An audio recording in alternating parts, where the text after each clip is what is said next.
Hello, everyone. Welcome to my YouTube channel. I want to share something with you. I have a show and tell today. Um, this is what is called a crazy quilt. Uh, I'll show you a bit of it. It's probably big enough to fit a single bed now, but as you can see, it's not finished. There's the back of it. And this was the very first part that I did right there. You see that little orange part there? I was 14 years old and I went to church and Sunday school for as long as I can remember. We had a Sunday school teacher, and I'll call her Mrs. L.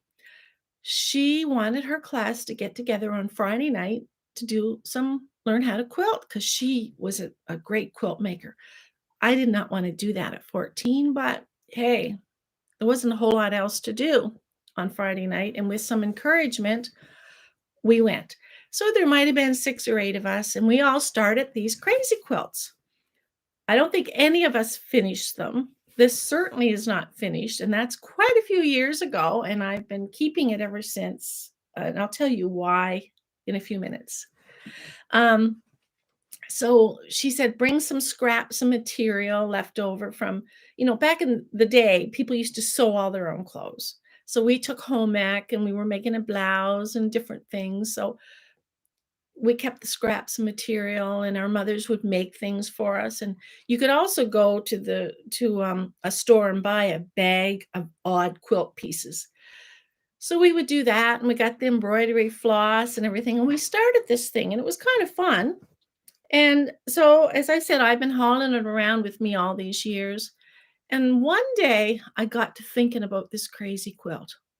And I thought, little did I know back when I was just a young girl starting this quilt, how symbolic it would be of life, because some pieces, and I have done a talk about this in the past, but some pieces are beautiful.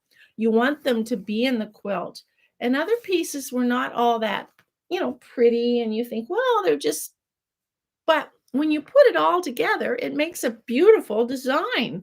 And the reason it's called crazy is because there is no design. Whatever shape the piece of material you have just fits in there. And how true is that of life? When I think about being broken at any time in life, but in midlife, I think of all the pieces of life that don't seem to fit anywhere, the things we do when we're young, and I thought about the fact that I learned to play the piano starting when I was 9. I learned to paint when I was young. I went to Bible college. I played the organ in a funeral home for 3 years, 7 funerals in one day. Couldn't handle that anymore. I worked in a bank for 25 years, most of those years part-time, and a whole host of other things. And plus I got married and had 3 children, and I think those of us who are mothers, that's our biggest role. We cherish those kids, those children, and we hope we implanted something into them that they can take with them in life.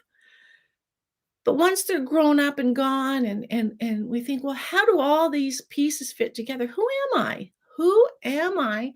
And why do I matter? Well, it's kind of like this quilt. We take the good, the bad, and the things we don't understand, and we put them all together, and that's who we are. Not long ago, a few evenings ago, actually, I was just praying, and I felt like I was just a bunch of broken pieces, like nothing seemed to fit together. And I remember saying, if I, now that I have my YouTube channel, who am I? What am I talking about? Well, I'm talking about how we can take all the pieces of what we've done all our life and fit them together and be beautifully put back together. And everything we've done part of who we are. And we don't look at ourselves as broken. We need to look at ourselves as beloved.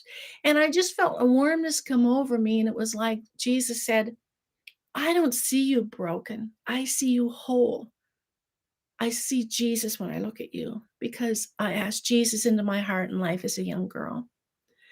So he doesn't see us broken. Sometimes we feel broken when we compare ourselves to other people, well, they seem to have their life all together.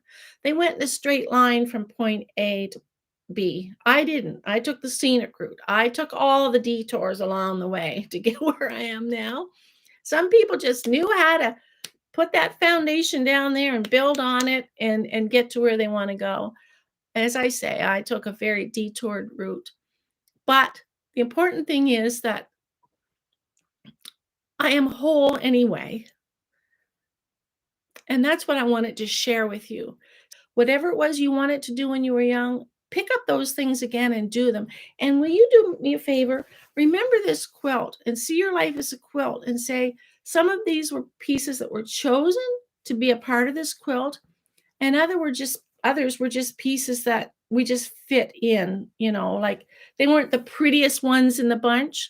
So some of the things in your life you planned and you like them to be a part of your life. Other things like maybe divorces or illnesses or a toxic family relationship, or maybe you lost your job, or maybe something maybe more serious. Maybe you lost a child. Maybe you've been through a tornado or an earthquake. There's all kinds of things that people go through, disappointments of all kind.